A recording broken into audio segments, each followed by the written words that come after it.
వేసవిలో లభించే ఆకర్షణీయమైన మామిడి పండ్ల వెనుక మధుర విషం దాగుంది. పండ్లను త్వరగా పండించడం కోసం కాల్షియం కార్బైడ్, ఎథిలిన్ వంటి రసాయనాలను వ్యాపారులు వాడుతున్నారు. వీటి వల్ల జీర్ణకోశ సమస్యలు, నాడీ వ్యవస్థ దెబ్బతినడం వంటి తీవ్ర అనారోగ్యాలు వస్తాయి. రసాయనాలు లేని పండ్లను తినడం ఎలా, రైతులకు, ప్రభుత్వానికి లాభదాయకమైన దిగుబడి ఎలా సాధించాలి అనే విషయాలపై ప్రముఖ పరిశోధకులు కొంగర రమేష్తో మా ప్రతినిధి సతీష్ ఫేస్ టు ఫేస్. మామిడి పండ్ల సీజన్ వచ్చిందంటే ప్రతి ఒక్కరికి ఆనందంగా ఉంటుంది. కానీ మార్కెట్లోకి మామిడి పండు వచ్చిందంటే తినాలంటే భయం వేస్తుంది. అసలు ఎందుకు ఈ పరిస్థితి వస్తుంది? దీనిపైన మనం పూర్తి స్థాయిలో తెలుసుకుంటూ మనతో పాటుగా మామిడి రైతు కొంగర రమేష్, ఆయన రీసెర్చ్ కూడా చేస్తుంటారు. ప్రస్తుతం మనతో పాటు ఉన్నారు రమేష్ గారు. ఆయన అడిగి మరిన్ని విషయాలు తెలుసుకుందాం. సార్ నమస్తే అండి. నమస్తే సార్, అసలు ఈ మామిడి మార్కెట్లోకి వచ్చిన తర్వాత తినాలంటే భయపడే పరిస్థితి, పౌడర్ వేసి అమ్ముతున్నారు, అదేవిధంగా తిన్న తర్వాత కూడా టేస్ట్ లేకుండా ఉండడం, ఎందుకు ఈ పరిస్థితి వస్తుంది?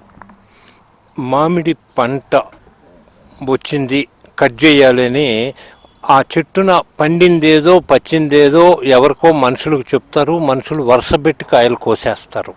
అది పరువానికి వచ్చిందా లేదా అనేది ఎవరు చెప్పలేరు. అట్లా చూసి ఎంతో అనుభవం కలిగి ఎంతో జాగ్రత్తగా చూస్తే ఒక్కొక్క కాయ చూసి చెప్పగలుగుతారు కొంతమంది. కానీ ఆ పరిస్థితి ఉండదు. ఎవరికో చెప్తారో ఆ కిందుండి జోట్లతోటి లాగేస్తారు. ఆ లాగేసి కోసే అవదన వాటిని మార్కెట్లోకి తీసుకెళ్తే అవి పండవు. వాటిని పండటం కోసం రకరకాల మందులు, కెమికల్స్ వాడటం చేయటం జరుగుతూ ఉంది. అంటే మీరు ప్రత్యేకించి ఈ మామిడి పండు పండడానికి ఒక ప్రత్యేక విధానాన్ని తీసుకొచ్చారని తెలుస్తుంది. అంటే ప్రతిసారి ఏమవుతుందంటే పండు అనేది పైనుంచి ముగ్గుతూ కిందకు వస్తుంది. ఆ దశలో పండు కిందకు జారి కింద పడిపోవడం, పండు పాడైపోవడం, కుళ్ళిపోవడం జరుగుతుంది. కానీ దీనికి మీరు ఒక నూతన విధానాన్ని తీసుకొచ్చారన్నారు, అదేంటి? దీన్ని ఈ కొన్ని మొక్కలను బ్రీడ్ చేసుకొని కింద నుంచి పైకి పండేటట్టుగా, అంటే పైన పండంగానే తొడిన దగ్గర మెతకైపోయి రాలిపోతుంది. అట్లా కాకుండా కింద పక్క నుంచి పండుకుంటా వెళ్ళేటప్పుడు తొడెన్ దగ్గరికి వెళ్ళేటప్పుడు బాగా కాయ పండినప్పుడు కానీ తొడెన్ దగ్గర పండదు. అప్పుడు అది మనకేం చేస్తుంది, ఇట్లా చూసినప్పుడు కింద నుంచి చూసినప్పుడు ఏది పండిందో క్లియర్గా కనపడుతుంది. ఆ పండిన కాయను వరకు తీసేసుకోవచ్చు.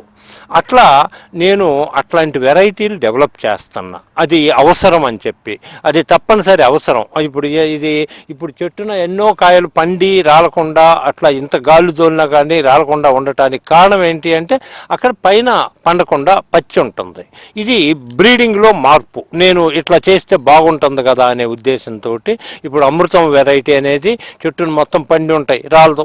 అది ఎందుకు రాలదు అంటే అది కింద నుంచి పైకి పండుతుంది. అట్లాగే ఇంకా కొన్ని వెరైటీల్లో కింద నుంచి పండేటట్టుగా ఒకటి డెవలప్ చేశామండి. సర్వరోగ నివారణి జాతీయ ఫలం మామిడి పండుని వృద్ధి చేసే విధంగా రైతులు అధిగమించాలి. అదేవిధంగా తమ మామిడి వృత్తిని కూడా వాళ్ళు స్వార్థం లేకుండా నిస్వార్థంగా పనిచేస్తే మంచి లాభాలు కూడా వస్తాయి.